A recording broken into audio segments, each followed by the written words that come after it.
Bem, meus irmãos, vamos então para mais uma aula nos cânones de Dort, tá? Então, só para estar atualizando, então temos a aula completa, depois perguntas.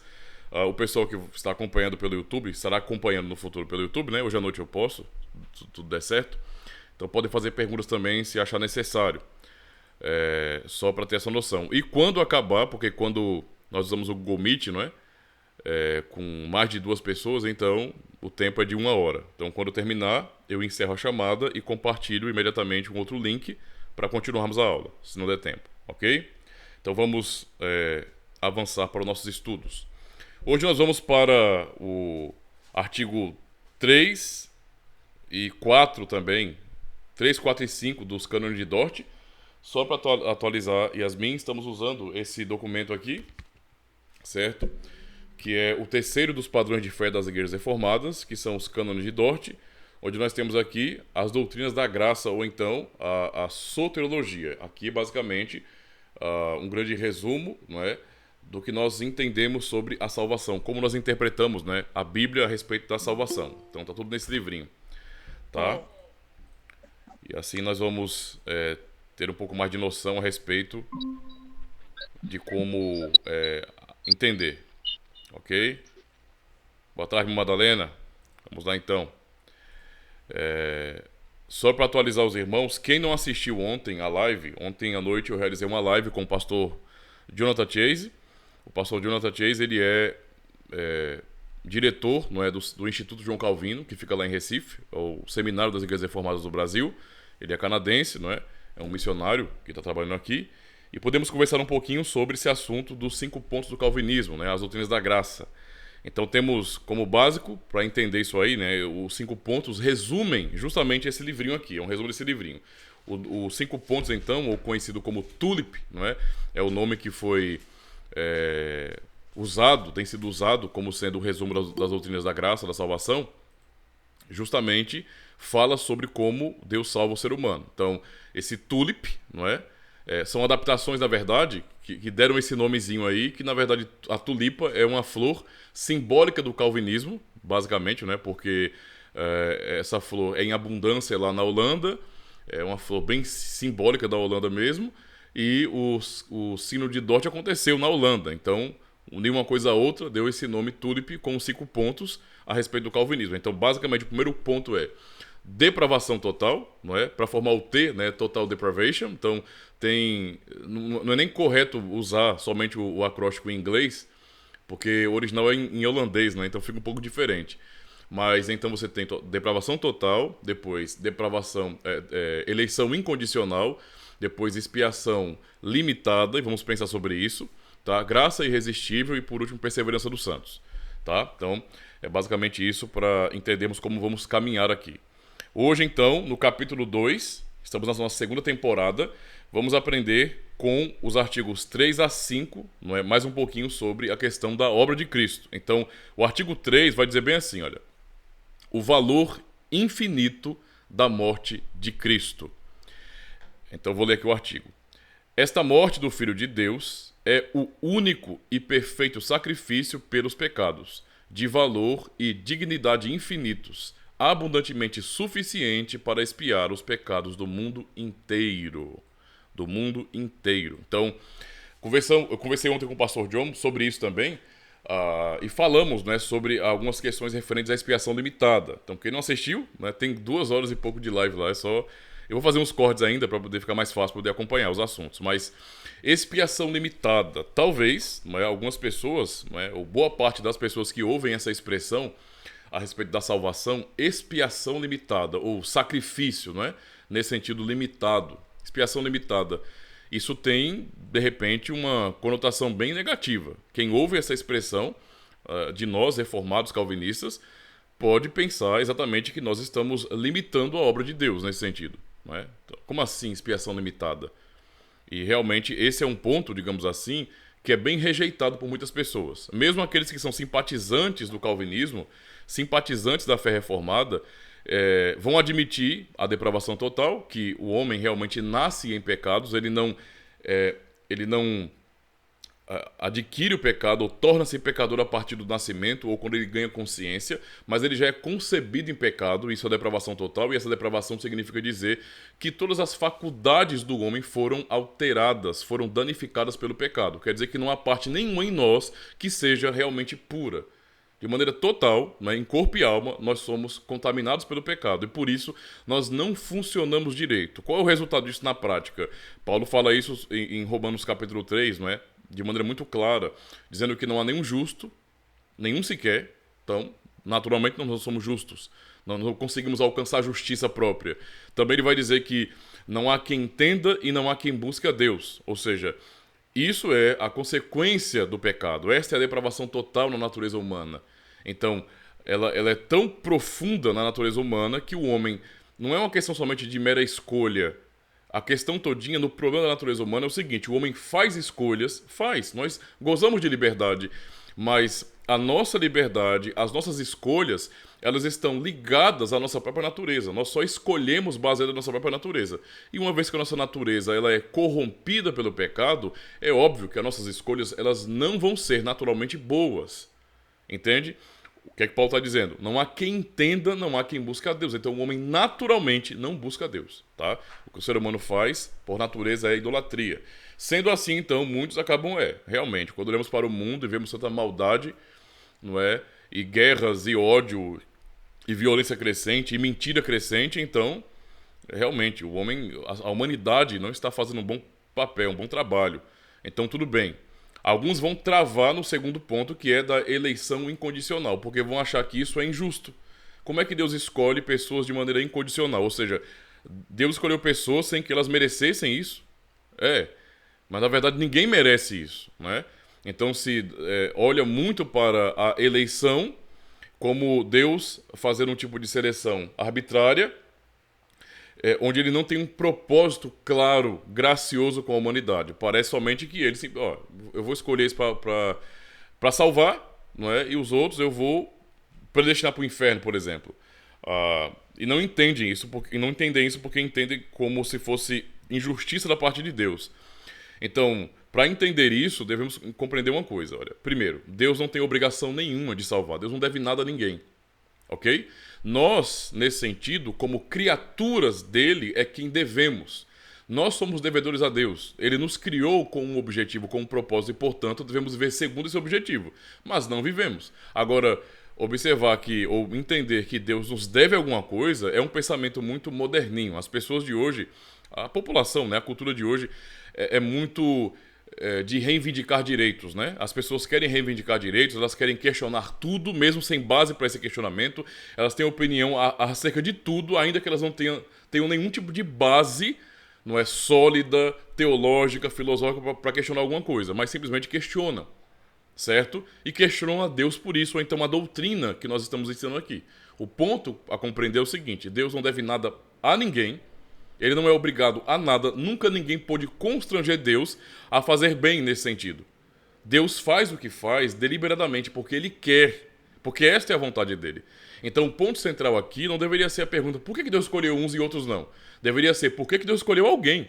Porque uma vez que nós caímos em pecado, não é? O que Deus diz a Adão na queda? Não é? Quando antes de Adão cair, desobedecendo, comendo o fruto da árvore do conhecimento do bem e do mal, o Senhor diz a ele de maneira muito clara: se você comer do fruto dessa árvore do conhecimento do bem e do mal, você vai morrer. Não é? Então, pela lógica, o nosso destino comum tem que ser o inferno, a condenação final. Ninguém merece e pode reivindicar qualquer outra coisa, tá? Ninguém, porque somos pecadores desde a concepção, nascemos pecadores, não nos tornamos pecadores. Não é? Então, isso nos coloca numa situação que não tem como ser resolvida por nós mesmos. Então, Deus poderia simplesmente mandar todos para o inferno e ele continuaria sendo justo por conta disso. Por quê? Porque quem criou estabelece como funciona. Deus nos criou e nos deu princípios, nos deu leis, mandamentos. Uma vez que nós desobedecemos tais mandamentos, não é? Romanos 6:23, o salário do pecado é a morte. Esse é o ponto. O que é gratuito? O dom de Deus. Mas o salário do pecado é a morte. Então, pela lógica, não é, se Deus quisesse mandar todo mundo para o inferno, estava tranquilo. Ninguém poderia questioná-lo por conta disso. Porque ele é Deus. Não é? E ele é bom. E ninguém merece, nesse sentido, salvação. Então a pergunta não deve ser por que Deus escolheu uns e não outros, mas por que Deus escolheu alguém para salvação.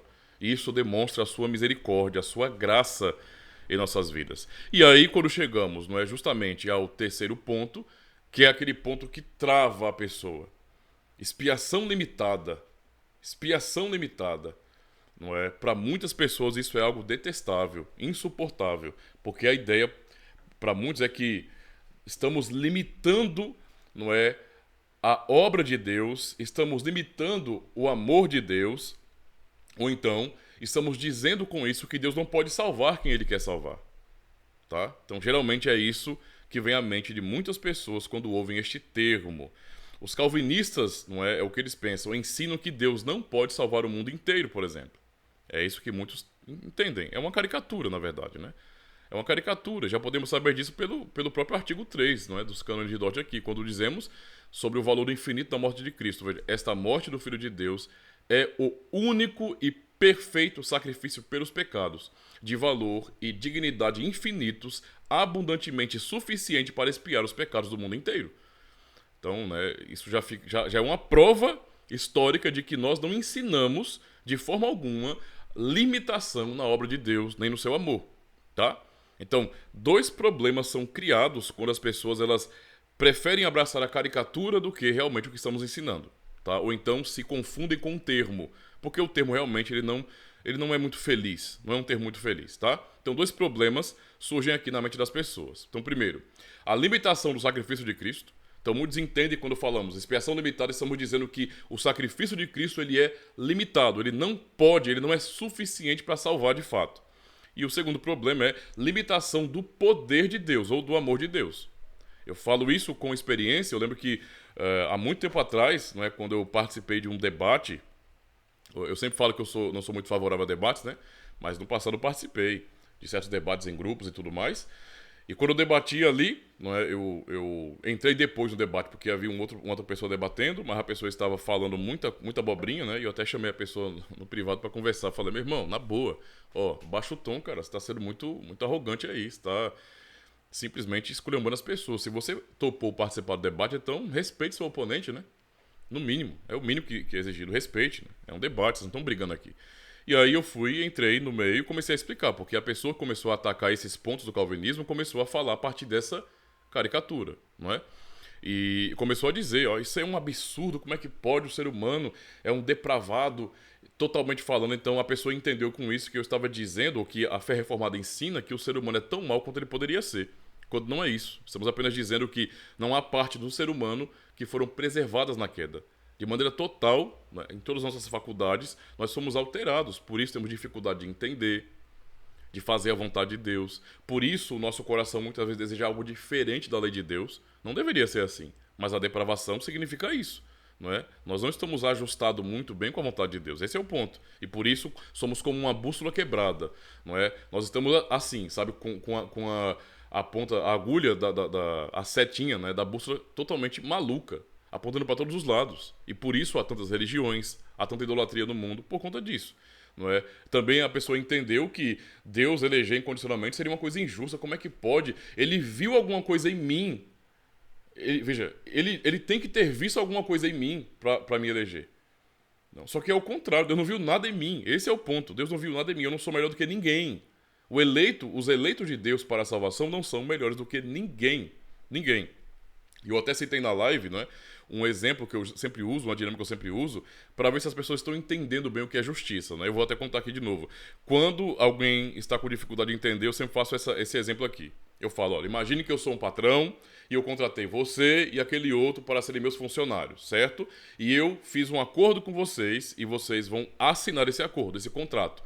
E nesse acordo está ali, eu pagarei para vocês mensalmente um piso salarial, um salário mínimo, ok? Certo. Vocês concordam? Vocês querem um trabalho? Queremos. Eu sou o dono da empresa, ok? Ok. Então eles assinam. Tudo certinho. Suponhamos que daqui a 2 meses eu resolva pagar o dobro do salário para o colega aqui e não para você. Eu pergunto, eu sou injusto? E a maioria das pessoas, até hoje, eu nunca ouvi ninguém responder o contrário. É injusto sim. Aí eu, por quê? Porque eu faço o mesmo trabalho que o outro e você pagar mais pro outro que pra mim? Aí eu falei assim, peraí, vamos voltar a fita aqui. Então eu sou injusto. Ok. Faltou 1 centavo do que eu prometi que ia pagar pra você? Não. Então onde é que tá a minha injustiça? As pessoas, na verdade, não sabem o que é justiça, né? Elas têm um conceito de justiça bem estranho, e esse conceito de justiça errado que elas têm, que é mais um conceito esquerdista, socialista, sindicalista, é com essa mentalidade revolucionária que elas entendem justiça e querem questionar as doutrinas da palavra de Deus com relação a isso. Então não tem nada a ver com injustiça. Eu explicando isso, e o rapaz conseguiu entender. Ok? Mas quando chega nesse ponto de expiação limitada nesse sentido, eu não posso aceitar isso não. Isso é uma coisa muito ofensiva, é como se o amor de Deus fosse uma coisa pequena e limitada. E alguns dizem, o amor de Deus para mim ele é largo, ele é amplo, ele é grande, ele não pode ser limitado. O problema é que nós não estamos dizendo isso, né? Esse é o problema, nós não estamos dizendo que há limitação no amor de Deus, ou então limitação no poder de Deus, não é? Ou na obra de Cristo. Ao final da aula, eu acho que vai ficar muito mais claro que quem nega essa doutrina aqui é que está realmente limitando a obra de Cristo. Para termos uma ideia, tá? Então vamos observar aqui. O termo, então, expiação limitada, no final vocês vão poder fazer perguntas sobre isso, mas o termo expiação limitada não é uma expressão muito boa, porque realmente tem causado confusão, não é? O que nós queremos dizer com isso não tem nada a ver com limitação, tá? Nós estamos apenas dizendo que, embora o sacrifício de Cristo tenha poder suficiente para salvar o mundo inteiro, como confessamos lá no artigo 3, não é? Ou seja, cada indivíduo, ainda assim, esse nunca foi o propósito de Deus. Estamos dizendo, o sacrifício de Cristo tem poder para salvar todas as pessoas. De forma geral, todas as pessoas. Mas esse não foi o propósito de Deus. Se alguém disser que esse é o propósito de Deus, e mesmo as pessoas vão para o inferno depois disso, então isso significa dizer que essa sim é uma limitação do sacrifício de Cristo. Tá? Então, na verdade, é um problema de lógica das pessoas. Tá? Então, os melhores termos para falar sobre essa doutrina, não é? Talvez sejam, por exemplo, um termo que o pastor John usou ontem na live, que foi expiação definida, isto é, uma expiação, ou seja, um sacrifício com propósito real. Né? Não um sacrifício genérico, mas ele morreu com um propósito definido. Não é? Essa é uma boa expressão, ou até mesmo uma que é expiação eficaz. Porque a obra dele realizada na cruz é eficaz.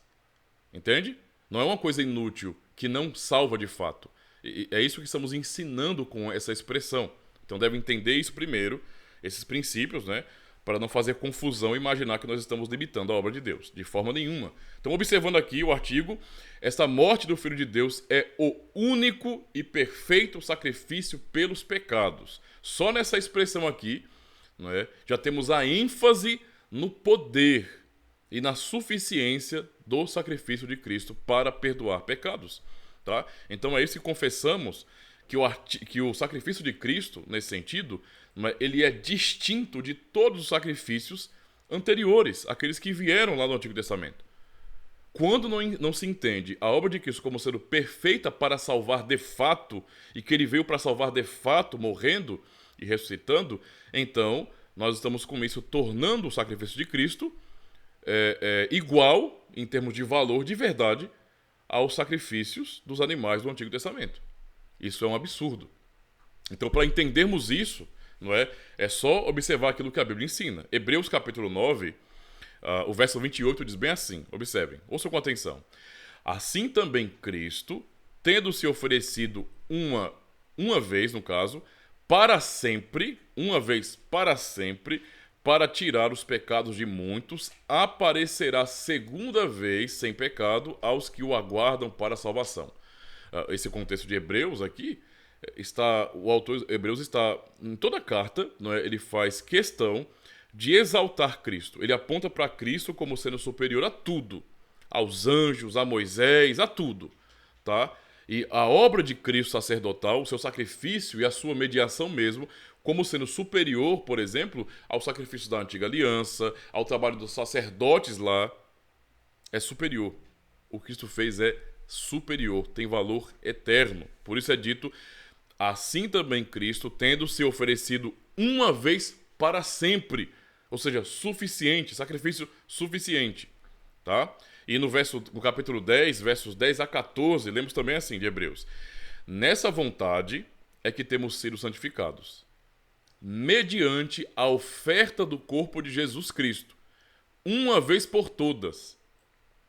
Ó, então observe, olha, nessa vontade, a vontade de Deus, não é, é que temos sido santificados, separados, mediante, por intermédio, não é, da oferta do corpo de Jesus Cristo, uma vez por todas. Isso mostra a sua suficiência. Continuando, ora, todo sacerdote se apresenta dia após dia a exercer o serviço sagrado e a oferecer muitas vezes os mesmos sacrifícios. Percebam como o autor aos Hebreus ele trabalha aqui justamente de maneira paralela para mostrar a diferença que existe, não é, total daquilo que Cristo realizou na cruz como sacrifício a Deus, não é, e daquilo que os sacerdotes do Antigo Testamento faziam.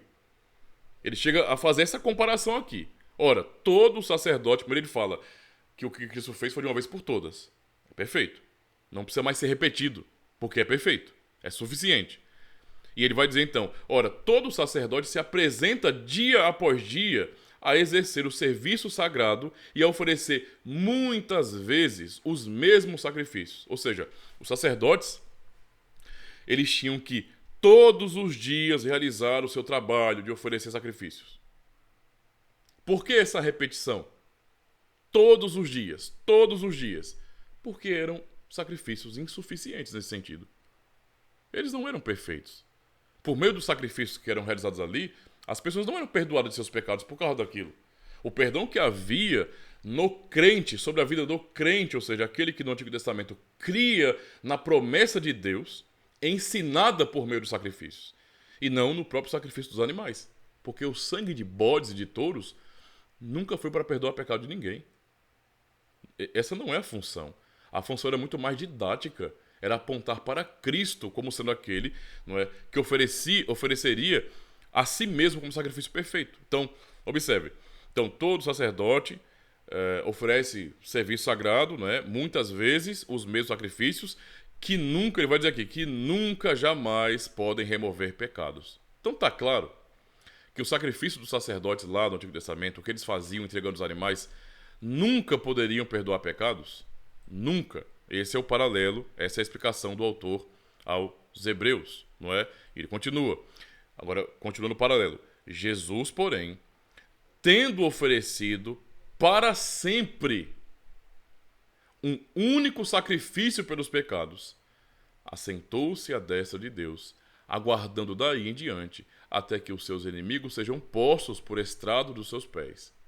Porque com uma única oferta aperfeiçoou para sempre quantos estão sendo santificados.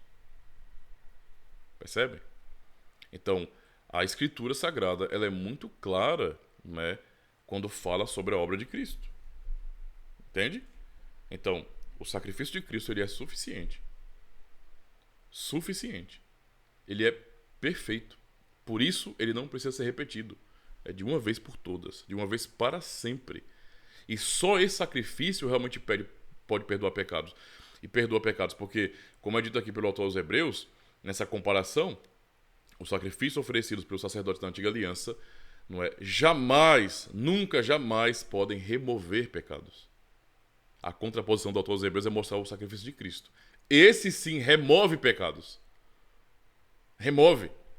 E se o sacrifício de Cristo remove pecados, perdoa de fato, como é que pessoas que foram alvo, nesse sentido, do sacrifício de Cristo, não é, podem, por exemplo, então, perder a salvação, se já foram perdoadas nesse sentido? Se o que Cristo fez, de uma vez por todas, de uma vez para sempre, resolveu o problema do pecado, o problema da sua separação com Deus.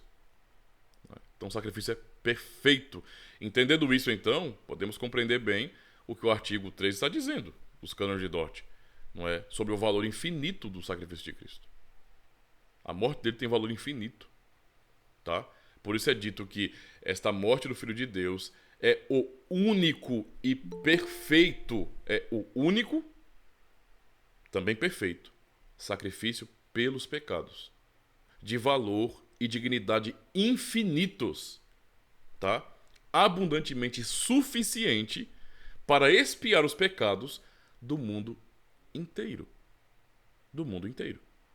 Então, esse é o poder do sacrifício de Cristo, da obra de Cristo. Agora, por que é que nós temos na Escritura a revelação de que pessoas, não é, um dia vão para o inferno? Por uma questão muito simples, não é?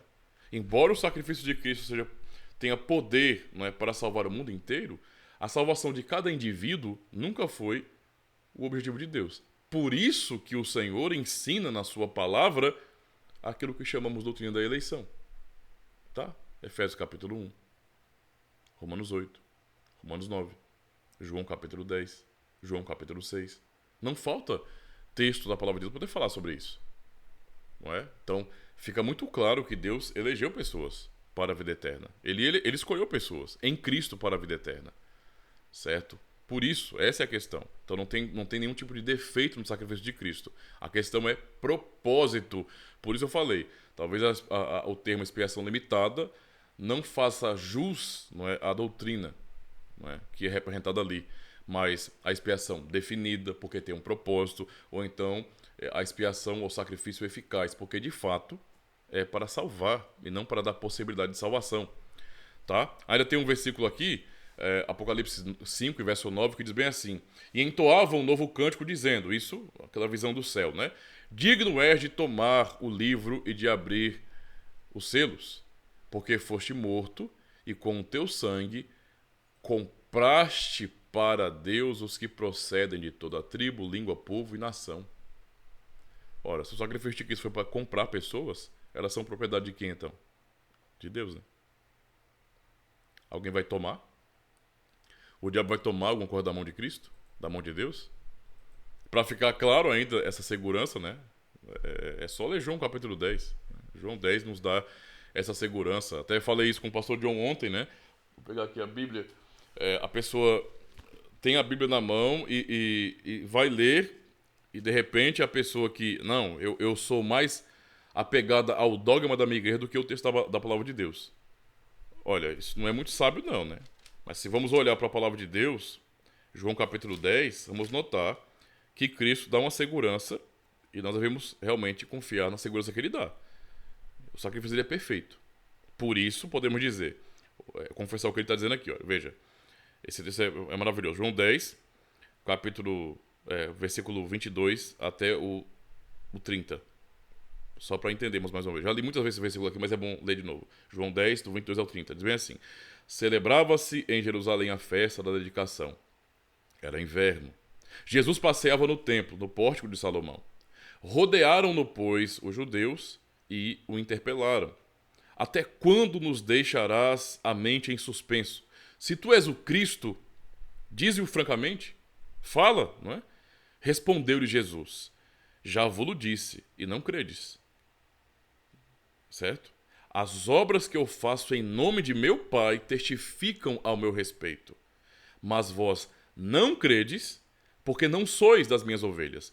Isso é interessante, né? Como Cristo ele já aponta direto aqui. Olha, a razão pelo qual vocês não creem é porque vocês não são das minhas ovelhas. Né? Verso 27. As minhas ovelhas ouvem a minha voz. Então, voltando. Por que eles não ouviam a voz do pastor, que é Cristo? Porque não eram suas ovelhas. Ele fala, as minhas ovelhas ouvem minha voz. Eu as conheço e elas me seguem. Agora, ouçam. Eu dou-lhes a vida eterna. Jamais perecerão. Tá claro, né? Jamais perecerão. E ninguém as arrebatará da minha mão. Aquilo que meu Pai me deu é maior do que tudo. E da mão do meu Pai ninguém pode tirar. Eu e o Pai somos um. Então, por que Cristo fala assim com seus discípulos? Por que ele faz essa distinção? Ele fala sobre pessoas que não ouvem a ele, e ele vai explicar o porquê. Não ouvem porque não são das minhas ovelhas. Não me seguem porque não são das minhas ovelhas. As minhas ovelhas, elas me conhecem, elas me ouvem, elas me seguem. Eu dou-lhes a vida eterna e nunca perecerão. Nunca. Tá claro, nunca. E ninguém as arrebatará da minha mão. Cristo está dizendo, ninguém pode tomar as minhas ovelhas de mim. Ninguém. Ninguém. Ninguém. Não é? por que Cristo falou desse jeito? Porque a obra que ele realizou para salvar tais ovelhas é obra perfeita que de fato foi para salvar e não para dar a possibilidade de salvação. Certo? Agora, muitas pessoas não pregam isso por um medo, né? Um medo que as pessoas têm de, se eu pregar, se eu ensinar para a congregação essa segurança que nós acabamos de ler na Bíblia sobre o povo de Deus, não é? Então as pessoas elas serão motivadas não à vida de piedade e de fidelidade a Deus, mas na verdade elas terão, não é, a malícia de se aproveitar da segurança para viver uma vida ímpia. Só que isso é um pensamento falacioso. Como falei ontem na live com o pastor John, Deus nos dá uma obra completa. O mesmo Deus que predestinou os fins, também predestinou os meios. Então Deus providencia tudo o que suas ovelhas precisam. O pastor não abandona as suas ovelhas. Cristo não abandona a sua igreja. E recebemos então o alimento que vem dele sempre para nos manter. Tá? Mas vamos para o artigo 4, que vai continuar nessa lógica ainda. Então, por que a morte de Cristo tem valor infinito? Essa morte é de tão grande poder e valor, porque quem se submeteu a ela é não apenas verdadeira e perfeitamente santo homem, verdadeiro e perfeitamente santo homem, mas também o Filho único de Deus. Olha que reflexão e raciocínio bem simples aqui para entendermos. Por que é que a morte de Cristo é de tão grande poder e valor? Por quê? Acabamos de ler na Bíblia, não é, que ele dá a segurança. Ninguém pode tomar as minhas ovelhas de mim. Ninguém, elas são minhas. Elas são minhas, ninguém pode tomá-las da minha mão. Por que ele está dando segurança? Porque quem se sacrificou, quem morreu, não foi apenas um homem verdadeiro e perfeitamente santo. Não. Não era simplesmente alguém bom, alguém santo ali. Um homem, simplesmente. Mas o único Filho de Deus, isto é, Deus. Entende? Então é o Senhor. Né? Ele é Deus eterno. Continua aqui o artigo. Ele é Deus eterno e infinito junto ao Pai e ao Espírito Santo. Assim, deveria ser nosso Salvador. Além disso, ele sentiu, quando morria, a ira e a maldição de Deus que nós merecemos pelos nossos pecados. Então, é isso que temos aqui, né, como palavra do Senhor, para nos ensinar que a obra dele é perfeita. E que no fim, quando se nega essa verdade, quando alguém fala bem assim, não, eu não aceito que Cristo tenha morrido somente pelos eleitos. Para mim, ele morreu por todos os indivíduos do mundo. Pois bem, quem está dizendo isso, esse sim está limitando a obra de Cristo. Porque está dizendo bem assim. Essa é a consequência lógica aqui. Quer dizer que então Cristo morreu para expiar os pecados do mundo inteiro. É. E por que pessoas vão para o inferno ainda? Por que é que pessoas vão para o inferno ainda? Eu sei que parece um caminho mais lógico dizer bem assim, porque as pessoas não querem. A questão não é querer, filho. A questão é se o sacrifício de Cristo foi realizado por todas as pessoas, tal sacrifício, como já lemos em Hebreus, tá? E confirmamos ainda a segurança no capítulo 10 de João, esse sacrifício ele é poderoso, suficiente e não foi para ser uma morte exemplar ou para dar possibilidade de salvação, mas para salvar de fato. Ele entregou a sua própria vida para salvar de fato, não para dar possibilidade. Então, se Cristo morreu por todos os indivíduos do mundo, por todas as pessoas, e ainda assim pessoas vão para o inferno, mesmo quando ele expiou os pecados dessas pessoas na cruz do Calvário, segue-se que a obra de Cristo é imperfeita, é insuficiente. E não temos esperança real de salvação. Esse é o ponto. Esse tipo de distorção é para fazer uma coisa. É para colocar o homem no centro. Para dizer assim, o homem faz, o homem consegue, depende do homem. É só para isso. É só para distorcer para o livre-arbítrio. É só para distorcer para a capacidade humana. Porque é difícil para o homem aceitar que Deus realiza algo tão perfeito e suficiente para salvar de fato. A doutrina cristã, aquela que é bíblica de fato, jamais ensinou que Cristo morreu de maneira exemplar somente. Ou então que Cristo morreu para dar a possibilidade de salvação. Não. Ele morreu para salvar literalmente para salvar pessoas. Foi para isso que ele morreu. Por isso o autor aos Hebreus fez esse contraste entre aquilo que os sacrifícios da antiga aliança, que apenas prefiguravam a Cristo, apontavam para ele, eram sombras do que Cristo realizaria, do próprio Cristo, não é? Eles não poderiam fazer, e ele contrapõe isso com aquilo que Cristo fez. Sua obra é perfeita e foi para salvar de fato, não é? Para dar segurança ao povo de Deus. Temos ainda aqui alguns outros textos importantes que são do Catecismo de Heidelberg, já o segundo documento, né? Que também apontam para essa verdade. Por exemplo, a pergunta do Dia do Senhor 12, pergunta 31, diz bem assim: por que razão ele é chamado de Cristo, que quer dizer ungido, né? A resposta: porque ele foi ordenado por Deus o Pai e ungido com o Espírito Santo para ser supremo profeta, nosso supremo profeta e mestre, que nos revelou completamente o propósito secreto e a vontade de Deus quanto à nossa redenção, nosso único sumo sacerdote, ouçam isso aqui com atenção, o qual, por um único sacrifício do seu corpo, nos remiu, não nos deu a possibilidade de redenção, mas nos remiu e intercede continuamente por nós diante do Pai. Além de ter morrido para salvar de fato, ele intercede por quem ele morreu. Ok? Então, é isso que temos aqui, em concordância com os cânones de Dort, né, no Catecismo de Heidelberg também, tá? Então, esse é o ensino da palavra de Deus, ok?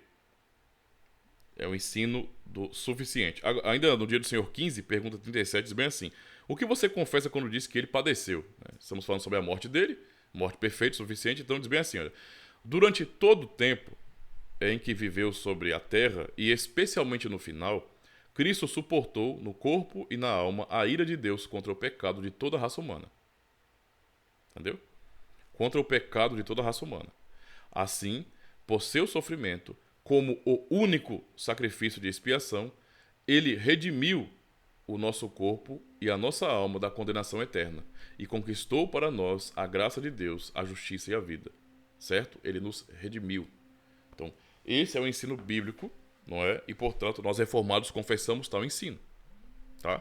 Então, lembre-se, quem abraça a ideia de que ele morreu por cada indivíduo está tornando a obra dele ineficaz, fraca, insuficiente, incapaz de salvar. Por quê? Porque se ele morreu por todos os indivíduos e ainda indivíduos vão para o inferno, a obra dele foi em vão. E sabe o que acontece ainda mais? Para que uma pessoa vai para o inferno? Por que o inferno? O inferno é o eterno local, não é, da punição pelos pecados, para as pessoas pagarem seus pecados. Então quer dizer que Cristo morreu pelo indivíduo, aí ele não crê e vai para o inferno. Então Cristo pagou os pecados dele com sua morte na cruz e não resolveu o problema. Então ele vai pagar de novo, vai ser uma segunda punição pelos pecados dessa pessoa lá no inferno. Essa é a consequência. Né? Ou seja, ou o sacrifício de Cristo ele é perfeito o suficiente, ou ele não é. Ou ele não é. Lembramos, por exemplo, de mais uma pergunta do Catecismo de Heidelberg, que é bem importante sobre isso, né? Que diz assim: observem, pergunta 30, Dia do Senhor 11, olha: aqueles que buscam com fervor a sua salvação ou bem-estar nos santos, em si mesmos, ou em outra coisa qualquer, em si mesmos, né? No livre-arbítrio, na minha capacidade, etc., também creem no único Salvador Jesus Cristo? A resposta é não. Embora se gloriem nele com palavras, ou seja, eles dizem que são cristãos, eles, na verdade, negam a Jesus como o único Salvador. Tá? Pois das duas coisas, só uma é verdadeira. Ou Jesus é um Salvador incompleto, ou aqueles que, pela verdadeira fé, aceitam esse Salvador, têm que achar nele tudo o que é necessário para a sua salvação. Ou seja, sua obra é suficiente. Se cremos de todo o coração em Cristo, não é? Nós sabemos que até mesmo a fé que temos nele procede da eleição de Deus, procede do Senhor. Não é? É obra da graça de Deus e não uma capacidade que nós temos. Por quê? Porque já foi dito em Romanos capítulo 3, no versículo 11, não há quem entenda, não há quem busque a Deus. Né? Então, O ser humano não crê sozinho. Deus tem que operar no coração dele para que ele creia no Evangelho. Senão ele vai só ouvir isso como uma bela história religiosa, mas não como a verdade salvadora de sua vida. Certo? Então, entendendo todos esses princípios do sacrifício perfeito de Cristo, né? A tal da expiação limitada ou expiação definida e eficaz, então podemos passar para o artigo 5, que vai falar justamente sobre a proclamação universal do Evangelho. Uma coisa está bem ligada à outra nesse sentido. Então vou ler primeiro o artigo. Bem assim, olha, a proclamação universal do Evangelho. A promessa do Evangelho é que todo aquele que crê no Cristo crucificado não pereça, mas tenha a vida eterna. Não é o que aprendemos em João, capítulo 3? Esta promessa deve ser anunciada e proclamada sem discriminação a todos os povos e a todos os homens, aos quais Deus, em seu bom propósito, envia o Evangelho com a ordem de se arrepender e crer. Pronto. Tá? Essa é a base. Né? A nossa base para a pregação do Evangelho em todo o mundo, para cada pessoa, é essa. É saber que o sacrifício de Cristo é suficiente e tem poder sim para salvar o mundo inteiro. Mas nós sabemos quem são aqueles que vão crer. Não quem são as pessoas, né? Mas sabemos, nesse sentido, que aqueles a quem Deus dirigir a fé, ou seja, os seus eleitos, em quem Ele providenciar a obra do Espírito Santo para abrir os olhos daquela pessoa, regenerando e dando fé, esses de fato creram no Evangelho. Certo? Esse é o fato. Mas a questão é que nós não sabemos quem são os eleitos. Né? Nenhum eleito de Deus nasce com um símbolo na testa, com uma marca, não é, especial que diferencia ele dos outros. Não. Ele é uma pessoa comum. Nós somos pessoas comuns, pecadores, miseráveis, como os outros também. A diferença é que quando o pastor verdadeiro, que é Cristo, fala e chama por meio da sua palavra, as ovelhas que são deles, isto é, os eleitos de Deus, ouvem a sua voz. Então eles creem. Mas como nós não sabemos, qual é a ordem para nós? Preguem o Evangelho. Preguem o Evangelho. Sem medo. Tá? Sem medo. Podemos pregar sem medo o Evangelho para todas as pessoas. E não ficarmos preocupados. Mas será?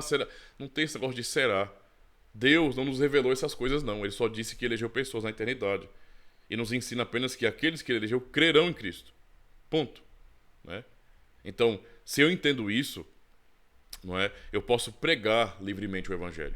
Eu posso anunciar as boas novas a todos os povos, de maneira indiscriminada, porque eu sei que a obra dele tem poder para salvar todas as pessoas do mundo. Mas eu sei também que aqueles que vão crer quando a pregação acontecer, não é? Só crerão por causa da obra de Deus, não é? Por causa da regeneração que vem do Espírito Santo. Nós nunca podemos desligar, irmãos, esse é um ponto muito importante. A obra de Deus, na eternidade, eleger pessoas para a salvação em Jesus Cristo, não é? Daquilo que ele realiza no tempo na vida dessas pessoas.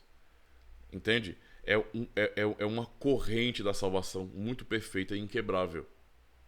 Inquebrável. Basta lembrar de um texto que eu já citei muito para vocês ainda na primeira temporada dos Cânones, que é o texto de Romanos capítulo 8. É um texto tão claro, mas tem gente que gosta de fazer tanta confusão. Mas é tão claro, meu pai, tão claro.